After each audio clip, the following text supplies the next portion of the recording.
So give him a little rest, won't you? Turn away your angry gaze and let him have a few moments of relief before he dies. For there is hope for a tree. If it's cut down, it sprouts again and grows tender new branches.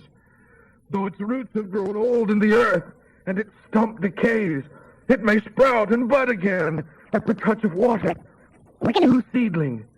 But when a man dies and is buried, where does his spirit go? As water evaporates from a lake, as a river disappears in drought, so a man lies down for the last time and does not rise again until the heavens are no more. He shall not awaken, nor be roused from his sleep.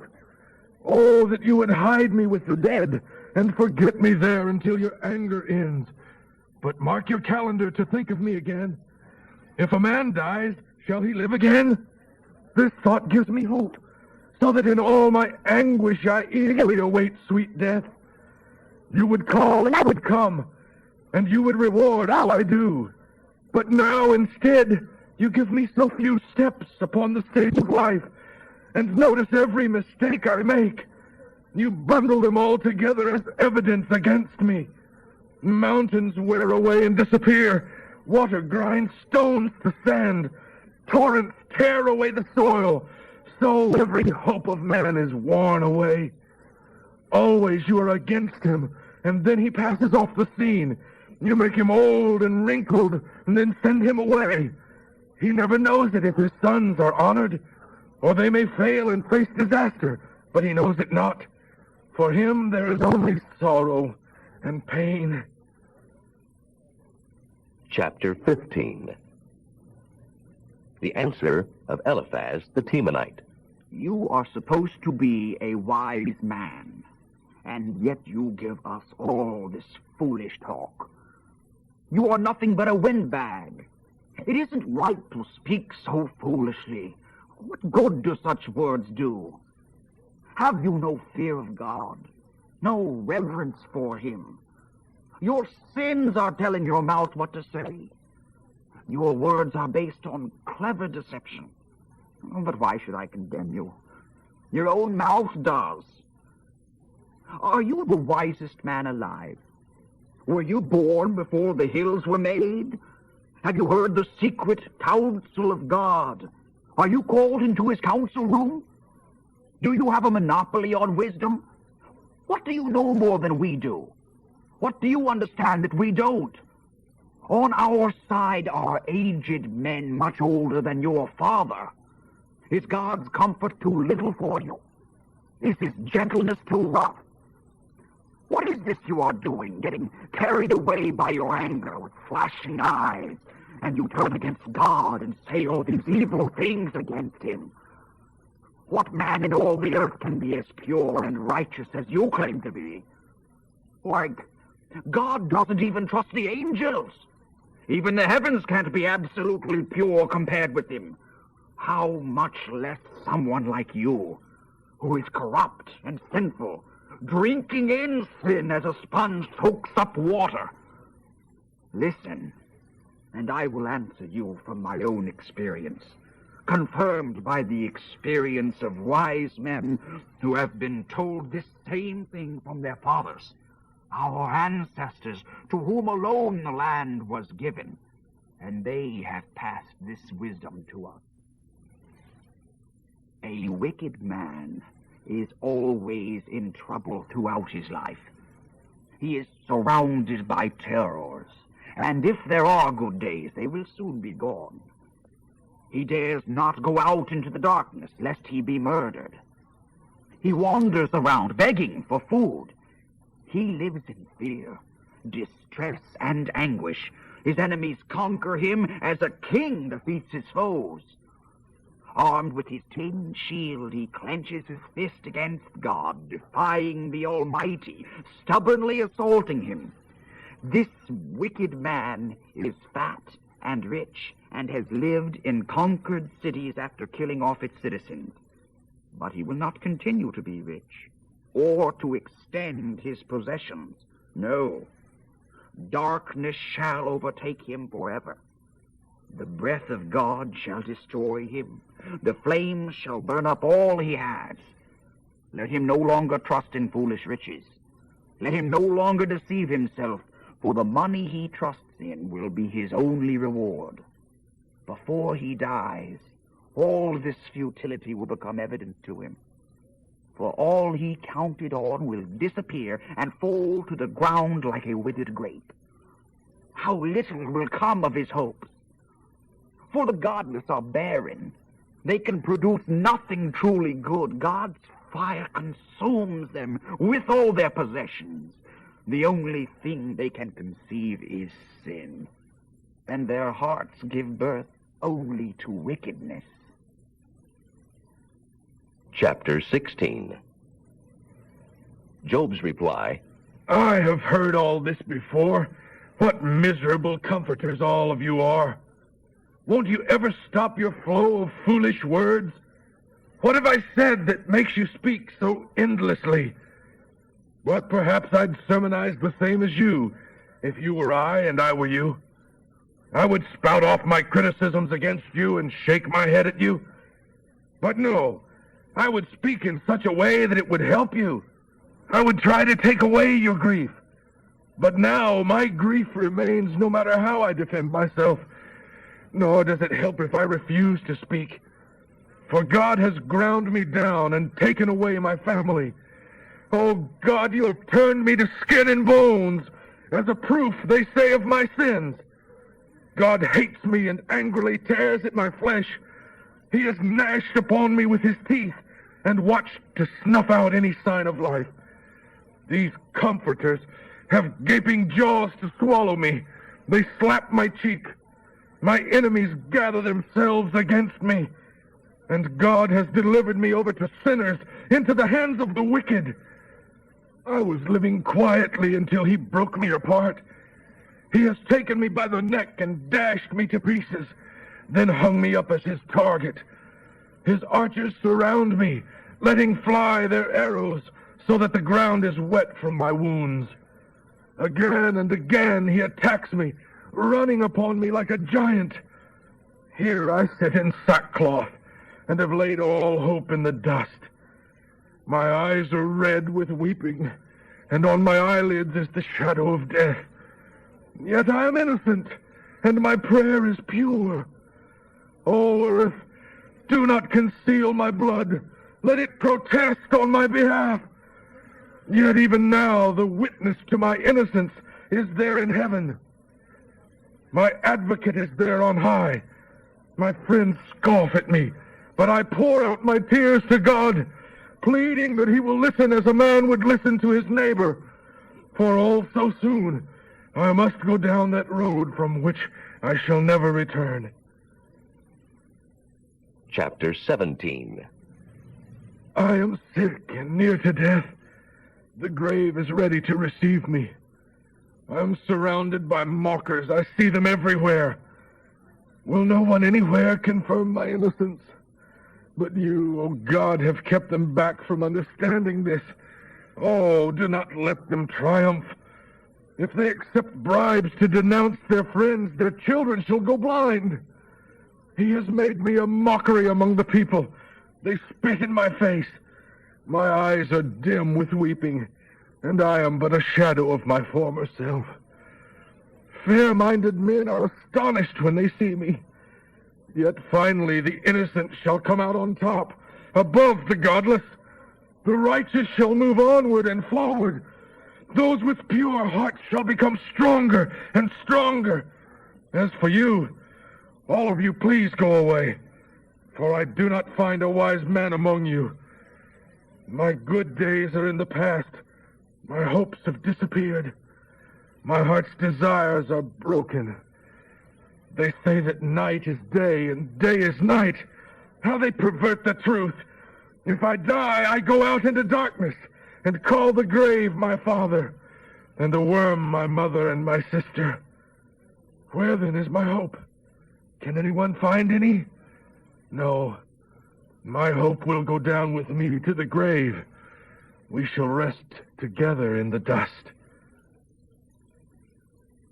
Chapter 18. The further reply of Bildad, the Shuhite. Who are you trying to fool? Speak some sense if you want us to answer. Have we become like animals to you, stupid and dumb? Just because you tear your clothes in anger, is this going to start an earthquake? Shall we all go and hide? The truth remains that if you do not prosper, it is because you are wicked, and your bright flame shall be put out.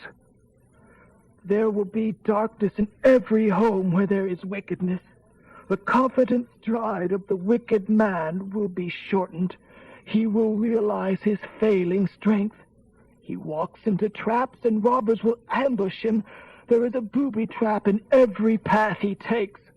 He has good cause for fear. His enemy is close behind him. His vigor is depleted by hunger. Calamity stands ready to pounce upon him. His skin is eaten by disease. Death shall devour him. The wealth he trusted in shall reject him, and he shall be brought down to the king of terrors. His home shall disappear beneath a fiery barrage of brimstone. He shall die from the roots up, and all his branches will be lopped off. All memory of his existence will perish from the earth. No one will remember him. He will be driven out from the kingdom of light into darkness and chased out of the world. He will have neither son nor grandson left, nor any other relative. Old and young alike will be horrified by his fate. Yes, that is what happens to sinners, to those rejecting God. Chapter 19. The reply of Job. How long are you going to trouble me and try to break me with your words? 10 times now you have declared I am a sinner. Why aren't you ashamed to deal with me so harshly? And if indeed I was wrong, you have yet to prove it. You think yourself so great? Then prove my guilt. The fact of the matter is that God has overthrown me and caught me in his net. I scream for help and no one hears me. I shriek but get no justice. God has blocked my path and turned my light to darkness. He has stripped me of my glory and removed the crown from my head. He has broken me down on every side, and I am done for. He has destroyed all hope. His fury burns against me. He counts me as an enemy. He sends his troops to surround my tent. He has sent away my brothers and my friends. My relatives have failed me. My friends have all forsaken me. Those living in my home, even my servants, regard me as a stranger. I am like a foreigner to them. I call my servant, but he doesn't come. I even beg him. My own wife and brothers refuse to recognize me. Even young children despise me. When I stand to speak, they mock. My best friends abhor me. Those I loved have turned against me. I am skin and bones and have escaped death by the skin of my teeth. Oh, my friends, pity me, for the angry hand of God has touched me. Why must you persecute me as God does? Why aren't you satisfied with my anguish? Oh, that I could write my plea with an iron pen in the rock forever. But as for me, I know that my Redeemer lives, and that he will stand upon the earth at last. And I know that after this body has decayed, this body shall see God. Then he will be on my side. Yes, I shall see him, not as a stranger, but as a friend. What a glorious hope. How dare you go on persecuting me as though I were proven guilty? I warn you, you yourselves are in danger of punishment for your attitude. Chapter 20. The speech of Zophar, the Naamathite. I hasten to reply, for I have the answer for you. You have tried to make me feel ashamed of myself for calling you a sinner, but my spirit won't let me stop. Don't you realize that ever since man was first placed upon the earth, the triumph of the wicked has been short-lived, and the joy of the godless but for a moment? Though the godless be proud as the heavens, and walk with his nose in the air, yet he shall perish forever, cast away like his own dung. Those who knew him will wonder where he is gone. He will fade like a dream. Neither his friends nor his family will ever see him again. His children shall beg from the poor. Their hard labor shall repay his debts. Though still a young man, his bones shall lie in the dust. He enjoyed the taste of his wickedness, letting it melt in his mouth, sipping it slowly lest it disappear. But suddenly, the food he has eaten turns sour within him. He will vomit the plunder he gorged.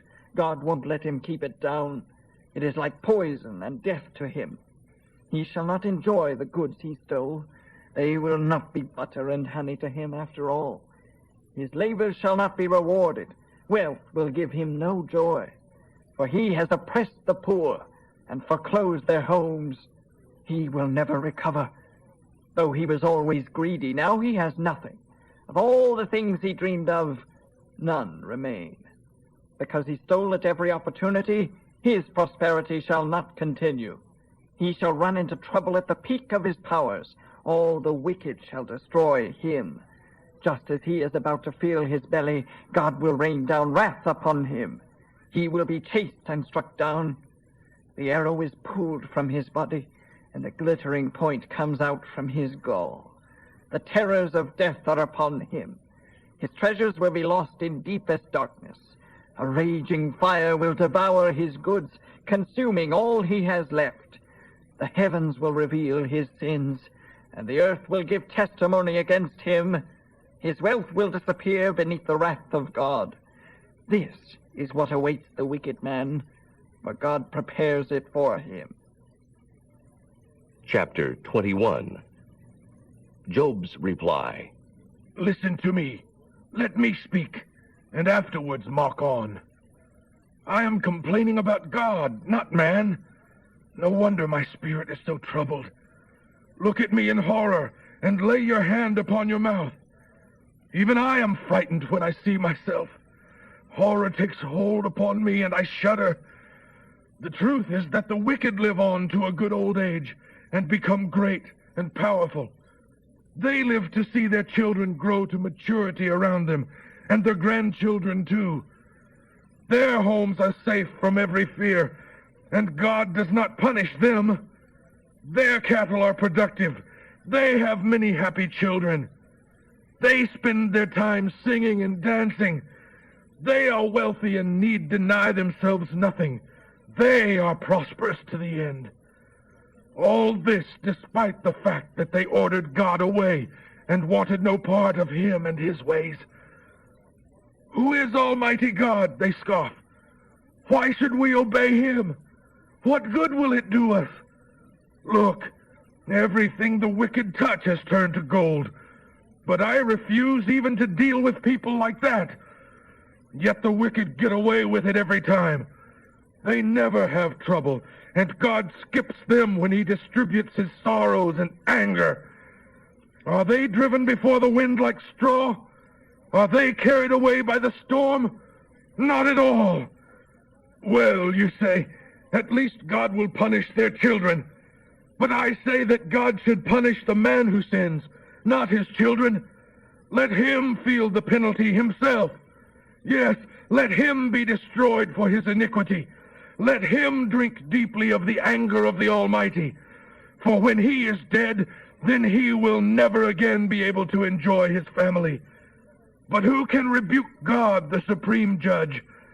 He destroys those who are healthy, wealthy, fat, and prosperous. God also destroys those in deep and grinding poverty, who have never known anything good. Both alike are buried in the same dust, both eaten by the same worms. I know what you're going to say. You will tell me of rich and wicked men who came to disaster because of their sins. But I reply, ask anyone who has been around and he can tell you the truth, that the evil man is usually spared in the day of calamity and allowed to escape. No one rebukes him openly. No one repays him for what he has done. and an honor guard keeps watch at his grave. A great funeral procession precedes and follows him as the soft earth covers him. How can you comfort me when your whole premise is so wrong? Chapter 22. Another address from Eliphaz. Is mere man of any worth to God? Even the wisest is of value only to himself. Is it any pleasure to the Almighty if you are righteous? Would it be any gain to him if you were perfect? Is it because you are good that he is punishing you? Not at all. It is because of your wickedness. Your sins are endless. For instance, you must have refused to loan money to needy friends unless they gave you all their clothing as a pledge. Yes, you must have stripped them to the bone. You must have refused water to the thirsty and bread to the starving. But no doubt you gave men of importance anything they wanted and let the wealthy live wherever they chose. You sent widows away without helping them and broke the arms of orphans. That is why you are now surrounded by traps and sudden fears and darkness and waves of horror. God is so great, higher than the heavens, higher than the stars. But, you reply, that is why he can't see what I am doing. How can he judge through the thick darkness? For thick clouds swirl about him so that he cannot see us. He is way up there, walking on the vault of heaven. Don't you realize that those treading the ancient paths of sin are snatched away in youth, and the foundations of their lives washed out forever? For they said to God, "Go away, God! What can you do for us?" Oh, God forbid that I should say a thing like that. Yet they forgot that he had filled their homes with good things. And now the righteous shall see them destroyed. The innocent shall laugh the wicked to scorn. See, they will say, the last of our enemies have been destroyed in the fire. Quit quarreling with God. Agree with him, and you will have peace at last. His favor will surround you if you will only admit that you were wrong. Listen to his instructions and store them in your heart. If you return to God and put right all the wrong in your home, then you will be restored. If you give up your lust for money and throw your gold away, then the Almighty himself shall be your treasure. He will be your precious silver. Then you will delight yourself in the Lord and look up to God. You will pray to him, and he will hear you. And you will fulfill all your promises to him. Whatever you wish will happen, and the light of heaven will shine upon the road ahead of you. If you are attacked and knocked down, you will know that there is someone who will lift you up again. Yes, he will save the humble and help even sinners by your pure hands. Chapter 23. The reply of Job. My complaint today is still a bitter one, and my punishment far more severe than my fault deserves. Oh, that I knew where to find God, that I could go to his throne and talk with him there. I would tell him all about my side of this argument, and listen to his reply, and understand what he wants. Would he merely overpower me with his greatness? No, he would listen with sympathy. Fair and honest men could reason with him and be acquitted by my judge. But I search in vain. I seek him here, I seek him there, and cannot find him. I seek him in his workshop in the north, but cannot find him there, nor can I find him in the south. There, too, he hides himself. But he knows every detail of what is happening to me, and when he has examined me, he will pronounce me completely innocent, as pure as solid gold. I have stayed in God's paths, following his steps. I have not turned aside. I have not refused his commandments, but have enjoyed them more than my daily food. Nevertheless, His mind concerning me remains unchanged, and who can turn him from his purposes? Whatever he wants to do, he does. So he will do to me all he has planned, and there is more ahead. No wonder I am so terrified in his presence. When I think of it, terror grips me. God has given me a fainting heart. He, the Almighty, has terrified me with darkness all around me. Thick, impenetrable darkness everywhere. Chapter 24. Why doesn't God open the court and listen to my case? Why must the godly wait for him in vain? For a crime wave has engulfed us. Landmarks are moved, flocks of sheep are stolen, and even the donkeys of the poor and fatherless are taken. Poor widows must surrender the little they have as a pledge to get a loan. The needy are kicked aside. They must get out of the way. Like the wild donkeys in the desert, the poor must spend all their time just getting barely enough to keep soul and body together. They are sent into the desert to search for food for their children.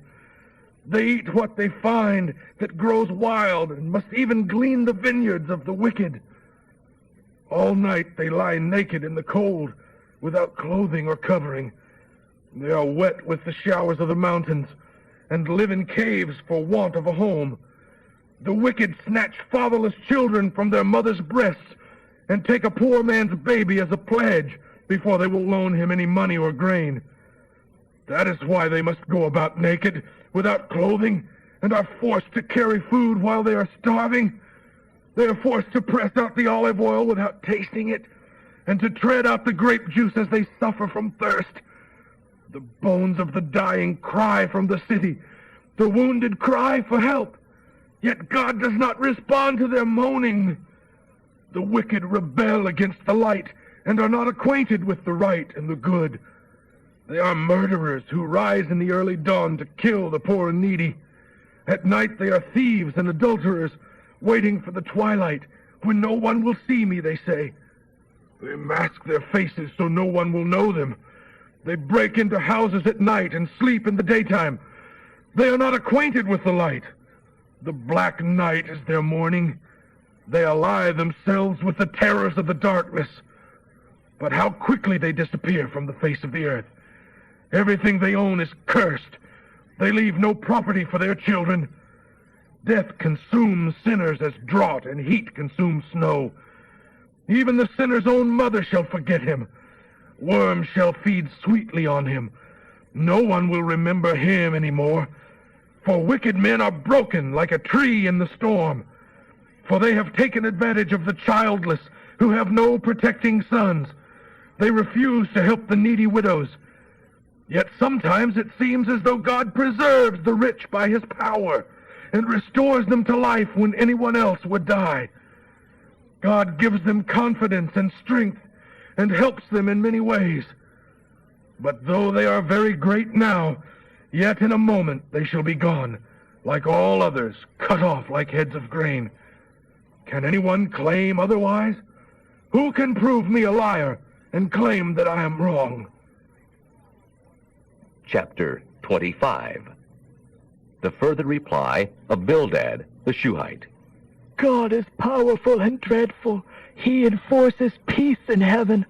Who is able to number his hosts of angels? And his light shines down on all the earth. How can mere man stand before God and claim to be righteous? Who in all the earth can boast that he is clean? God is so glorious that even the moon and stars are less than nothing as compared to him. How much less is man, who is but a worm in his sight. Chapter 26. Job's reply. What wonderful helpers you are, and how you have encouraged me in my great need. How you have enlightened my stupidity. What wise things you have said. How did you ever think of all these brilliant comments? The dead stand naked, trembling before God in the place where they go.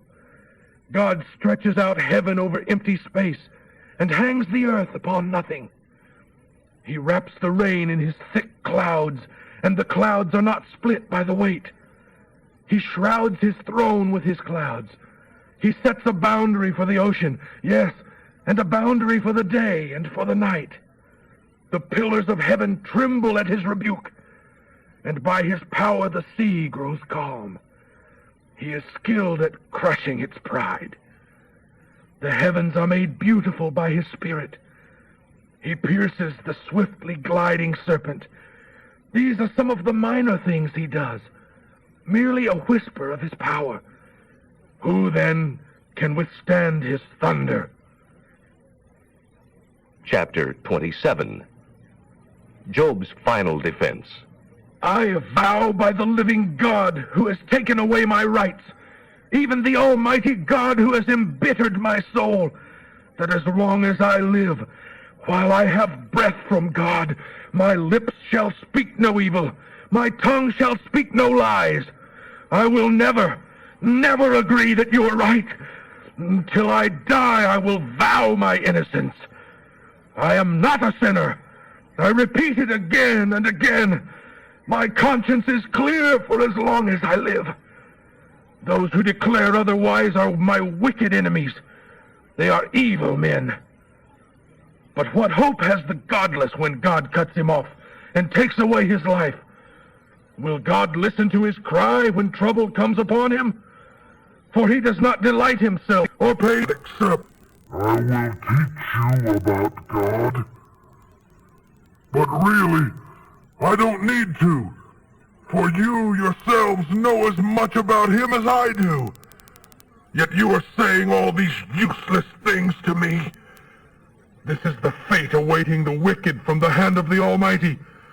If he has a multitude of children, it is so that they will die in war or starve to death. Those who survive shall be brought down to the grave by disease and plague, with no one to mourn them, not even their wives. The evil man may accumulate money like dust, with closets jammed full of clothing. Yes, he may be his tailor, but the innocent shall wear that clothing and shall divide his silver among them. Every house built by the wicked is as fragile as a spider web, as full of cracks as a leafy booth.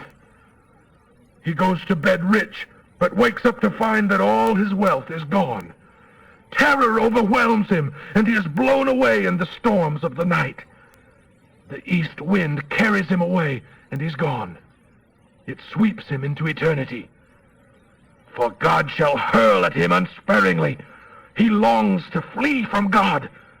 Everyone will cheer at his death and boo him into eternity. Chapter 28. Men know how to mine silver and refine gold, to dig iron from the earth and melt copper from stone. Men know how to put light into darkness so that a mine shaft can be sunk into the earth, and the earth searched and its deep secrets explored. Into the black rock shadowed by death, men descend on ropes, swinging back and forth. Men know how to obtain food from the surface of the earth, while underneath there is fire. They know how to find sapphires and gold dust, treasures that no bird of prey can see, no eagle's eye observe, for they are deep within the mines. No wild animal has ever walked upon those treasures. No lion has set his paw there. Men know how to tear apart flinty rocks and how to overturn the roots of mountains. They drill tunnels in the rocks and lay bare precious stones. They dam up streams of water and pan the gold. But though men can do all these things, they don't know where to find wisdom and understanding. They not only don't know how to get it, but in fact, it is not to be found among the living. It's not here, the oceans say, and the seas reply, nor is it here. It cannot be bought for gold or silver, nor for all the gold of Ophir, or precious onyx stones or sapphires. Wisdom is far more valuable than gold and glass. It cannot be bought for jewels mounted in fine gold. Coral or crystal is worthless in trying to get it. Its price is far above rubies. topaz for me to purchase it, nor even the purest gold. Then where can we get it? Where can it be found? For it is hid from the eyes of all mankind. Even the sharp-eyed birds in the sky cannot discover it. But destruction and death speak of knowing something about it. And God surely knows where it is to be found, for he looks throughout the whole earth, under all the heavens. He makes the winds blow and sets the boundaries of the oceans. He makes the laws of the rain and a path for the lightning. He knows where wisdom is and declares it to all who will listen. He established it and examined it thoroughly. And this is what he says to all mankind. Look, to fear the Lord is true wisdom. To forsake evil is understanding. Chapter 29. Job continued, Oh, for the years gone by when God took care of me. When he lighted the way before me and I walked safely through the darkness. Yes, in my early years, when the friendship of God was felt in my home, when the Almighty was still with me and my children were around me, when my projects prospered and even the rock poured out streams of olive oil to me. Those were the days when I went out to the city gate and took my place among the honored elders. The young saw me and stepped aside, and even the aged rose and stood up in respect at my coming. The princes stood and laid their hands upon their mouths. The highest officials of the city stood in quietness. All rejoiced in what I said. All who saw me spoke well of me, for I, as an honest judge, helped the poor in their need, and the fatherless who had no one to help them. I helped those who were ready to perish, and they blessed me, and I caused the widows' hearts to sing for joy. All I did was just and honest, for righteousness was my clothing. I served as eyes for the blind and feet for the lame. I was as a father to the poor, and saw to it that even strangers received a fair trial.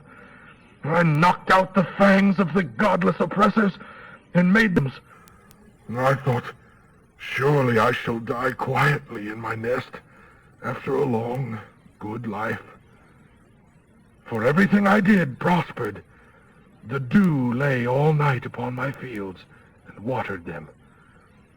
Fresh honors were constantly given me, and my abilities were constantly refreshed and renewed.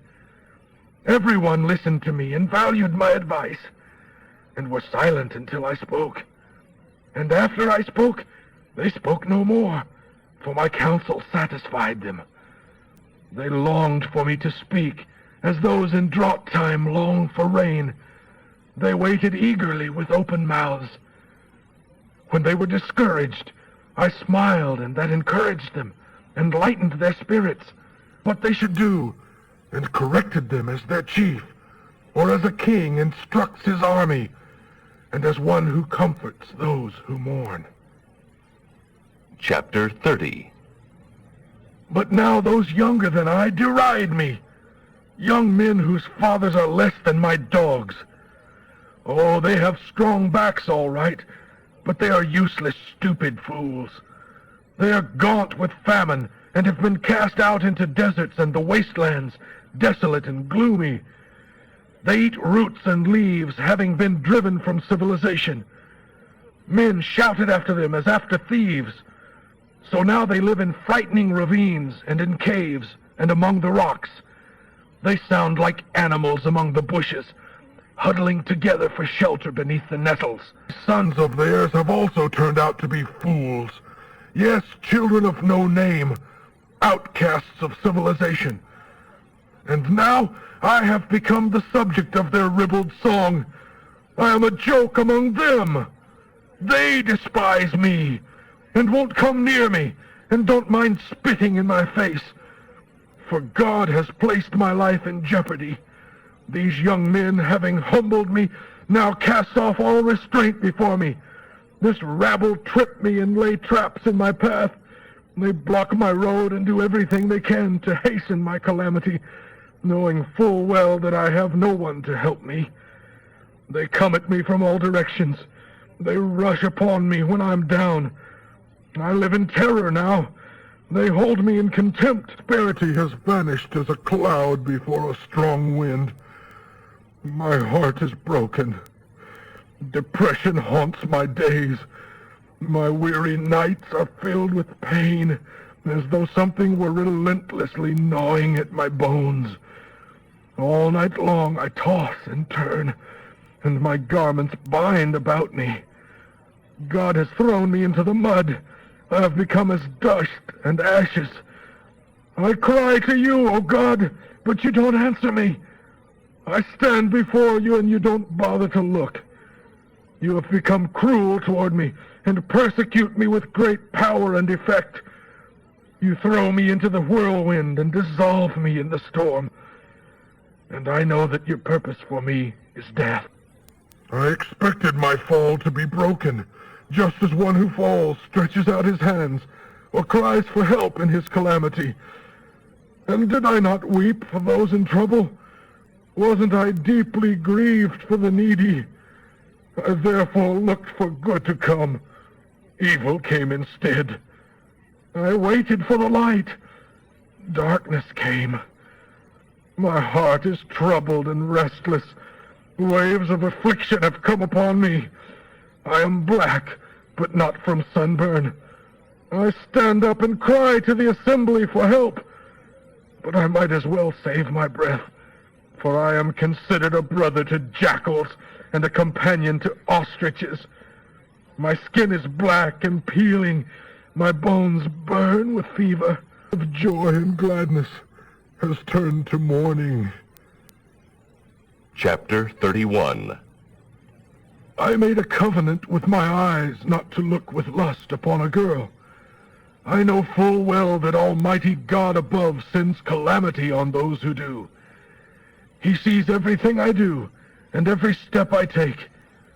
If I have lied and deceived, but God knows that I am innocent, or if I have stepped off God's pathway, or if my heart has lusted for what my eyes have seen, or if I am guilty of any other sin, then let someone else reap the crops I have sown, and let all that I have planted be rooted out. Or if I have longed for another man's wife, then may I die, and may another man's home, and someone else become her husband. For lust is a shameful sin, a crime that should be punished. It is a devastating fire that destroys to hell, and would root out all I have planted. If I have been unfair to my servants, how could I face God? What could I say when he questioned me about it? For God made me, and made my servant too. He created us both. If I have hurt the poor, or caused widows to weep, or refused food to hungry orphans, but we have always cared for orphans in our home, treating them as our own children. Or if I have seen anyone freezing and not given him clothing, or fleeced from my sheep to keep him warm, or if I have taken advantage of thought I could get away with it. If I have done any of these things, then let my arm be torn from its socket. Let my shoulder be wrenched out of place. Rather that than face the judgment sent by God. That I dread more than anything else. For if the majesty of God opposes me, what hope is there? If I have put my trust in money, if my happiness depends on wealth, or if I have looked at the sun shining in the skies, or the moon walking down her silver pathway, and my heart has been secretly enticed, and I have worshipped them by kissing my hand to them, this too must be punished by the judges. For if I had done such things, it would mean that I denied the God of heaven. If I have rejoiced at harm to... But actually I have never cursed anyone, nor asked for revenge.